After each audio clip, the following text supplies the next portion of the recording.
My name is Matteo, and I am 38 years old. I grew up in a small town in northern Italy, where life was peaceful, almost monotonous. I was married to the woman of my dreams, Chiara, and was the father of two children, Luca, who was 8, and Enzo, who was 5.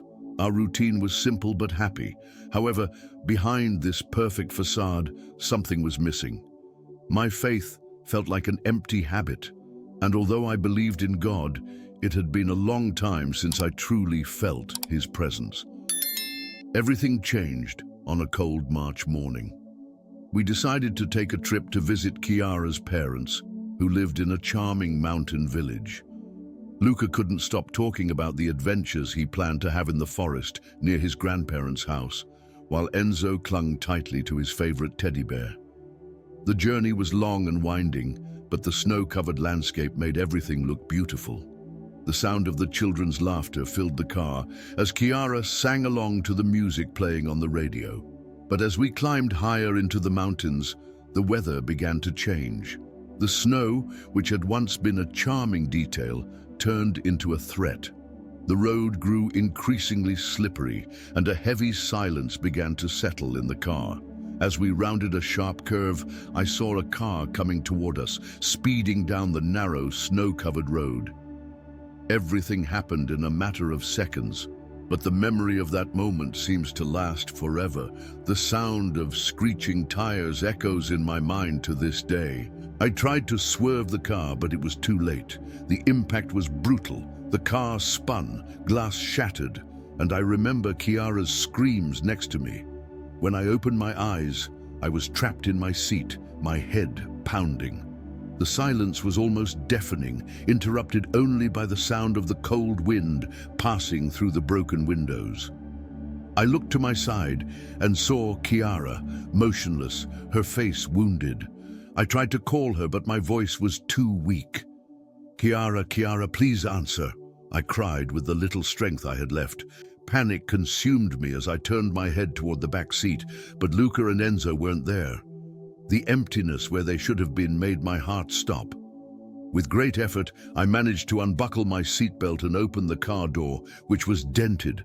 I stumbled into the snow, trying to keep my balance as I desperately looked around. I called out to my children with all the strength I had left, but the only response I received was silence.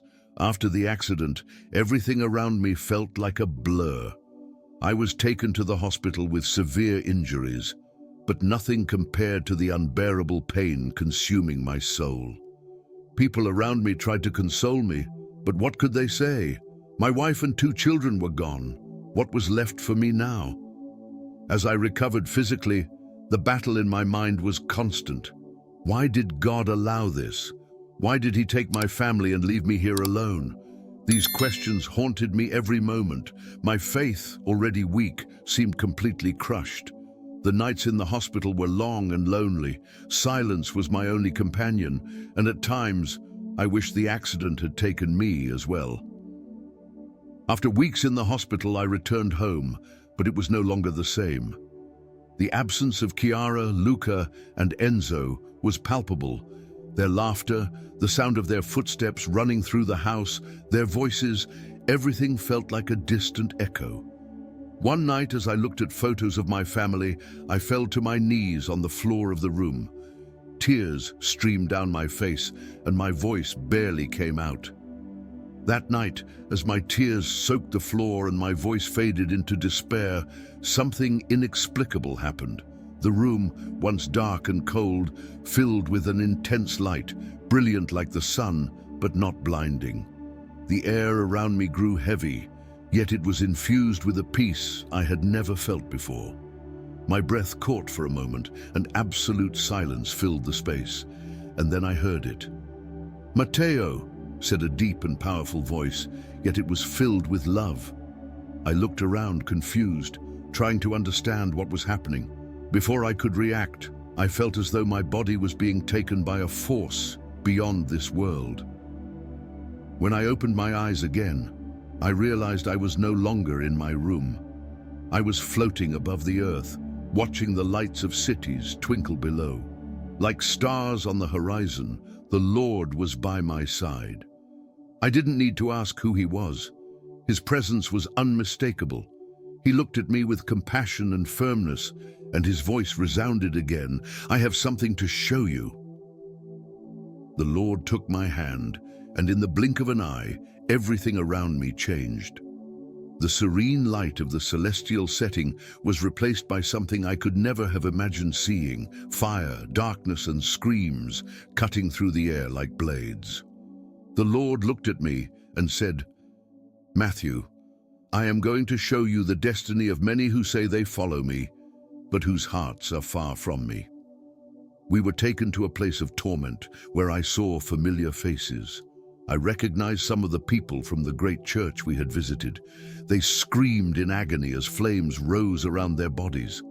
A woman was on her knees crying and pleading, "Lord, forgive me." But the Lord only shook his head and explained, "She sang praises on earth, but she did so to be seen. Her heart was never mine. Here, she reaps the consequences of her vanity and hypocrisy." In another corner, I saw a man who had also been on that altar leading worship with a powerful voice. Now he was being dragged by demons with sharp spears. "He preached about me," the Lord said, "but he did so to gain applause and money."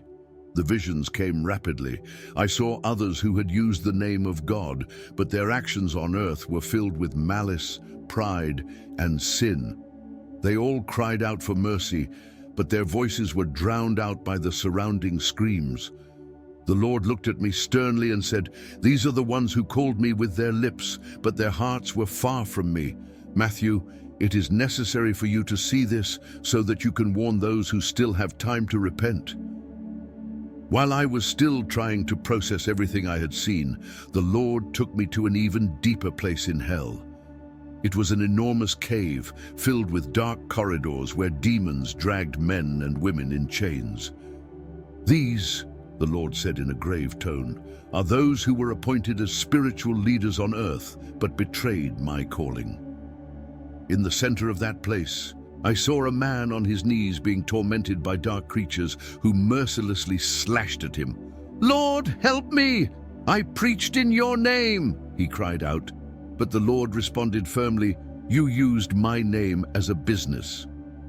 As the creatures dragged him away, burning tears ran down my face.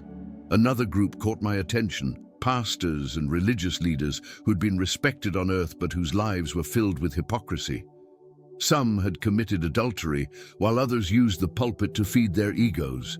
They received great gifts, the Lord explained, but they were lost in pride. Their actions caused many souls to stray from the truth, and now they face eternal consequences. After showing me the torment of corrupt spiritual leaders, the Lord took me to a somber valley. It was vast and shrouded in a dense mist. Slowly, the screams began to echo. I saw young people and children scattered throughout the area, chained with shackles that glowed like burning embers. The despair on their faces was evident. The Lord pointed to a young man who seemed to be about 17 years old. He was on his knees, his hands on his head, as grotesque creatures attacked him with sharp spears. He was raised in a Christian home, the Lord explained, but he chose the path of the world. Drugs, immorality, and vices led him away from me. The young man's cries were heart-wrenching. "I wanted to change. I thought I could do it later," he cried. But the demons simply dragged him into the depths. In another corner, I saw small children, some no older than 8, trapped in cages, crying inconsolably. They, the Lord continued, were neglected by their parents, who were too consumed by the world. That allowed the enemy to take their children's souls through vices, games, and pornography. "Matthew," the Lord said with sorrow, "children are precious to me, but many are being handed over to the world. You must warn parents to protect their children before it is too late." As I watched those children imprisoned, the Lord showed me something even more disturbing. I saw a group of them running in circles, screaming desperately as horrifying creatures chased them. Some were so small they could barely run. They stumbled and were caught. With a heart full of pain, I asked, "Lord, weren't they innocent? Why are they here?" He replied with tears in his voice, "Matthew, these children were handed over to the world by their parents' negligence. They were lost before knowing me. Their homes were full of distractions, but empty of my presence. Many parents think they have time, but the enemy does not wait. He trapped them with immorality, vices and lies that fill the world." Hearing this, I felt an even greater weight upon me. I saw a little girl with dark hair and tears in her eyes, looking at me as if seeking help. "Lord," I cried, "this is so cruel. How can you bear to see these children suffer?" The Lord turned to me with an expression of compassion. "Matthew, your children are with me. They were innocent and I welcomed them into my kingdom. But these children here," he said, pointing to the valley, "did not have the same protection. The negligence of their families allowed the enemy to destroy their future." Tears streamed down my face as I thought about how I could help parents not make the same mistakes. The Lord then showed me more. I saw scenes of modern homes, parents distracted by their phones, children isolated in front of screens, and teenagers consumed by video games and social media. "These are the dangers of the current times," he said. "Parents have abandoned the altar of prayer and handed their children over to the altar of the world. Matthew, you must warn families to return to me. Parents must fight for their children's souls before the enemy takes them." Those words pierced my soul. I thought about how, even though I regularly attended church, I too had allowed my faith to grow cold before the accident. I had been so busy with work and life concerns that I often failed to prioritize my family. The Lord, as if reading my thoughts, placed his hand on my shoulder and said, "I know your heart, Matthew, and now you understand how important it is for families to center themselves on me. You must warn them. There is time for change, but time is running out." With vivid images of Luca and others still in my mind, I knew I could not ignore this call. My journey was not just to witness, but to act. After all that the Lord showed me, I felt as if an enormous weight had been placed on my shoulders. The images of suffering, the children's tears, and the young people's cries would not leave my mind. But at the same time, the visions of Luca and others radiant and at peace gave me strength.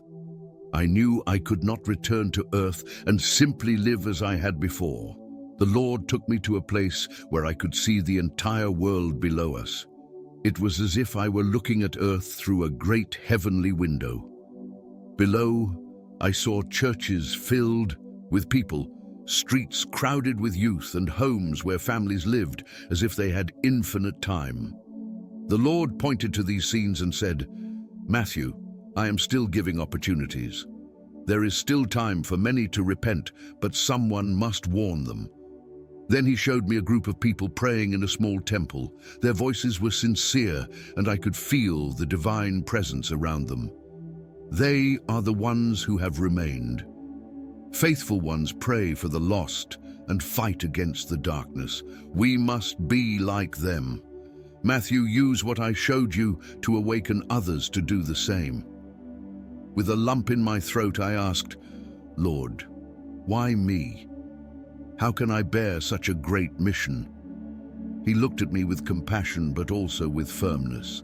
"You see, Matthew, you know the truth. Now it is your responsibility to share what you have learned.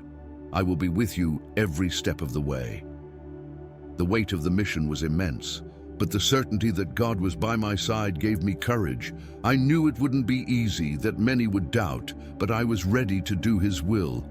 After everything the Lord revealed to me, I felt my soul was heavy, but at the same time strengthened. I knew my life would never be the same. I looked to the Lord, waiting for what would come next. He took me back to the place where it all began, the room where I was kneeling in prayer before being taken. "Matthew," said the Lord, his voice filled with authority, "now you know the truth. I have shown you the fate of those who reject me, the suffering of the young, the pain of children, and the responsibility of parents. It is your mission to take this message to my people. Some will listen to you, others will despise you. I will be with you in every word you speak." Suddenly, I felt my body grow heavy again, as if I was being bound by the limitations of the flesh. The light that had filled the room began to fade, and the presence of the Lord became a whisper in the back of my mind. When I opened my eyes, I realized I was lying on the floor, still in tears. The house was silent, but something within me had changed forever. I stood up, looked at the sky through the window and whispered, "I will do what the Lord has asked of me." I knew it wouldn't be easy, but the images he had shown me were etched in my mind and heart. I needed to share this truth no matter the cost. After everything I experienced, I understood that God's love is profound, but his justice is undeniable. The visions he showed me were painful but necessary. Hell is not a metaphor, it is real, and many souls are walking toward it without realizing it. But God, in his infinite mercy, offers us a chance to change.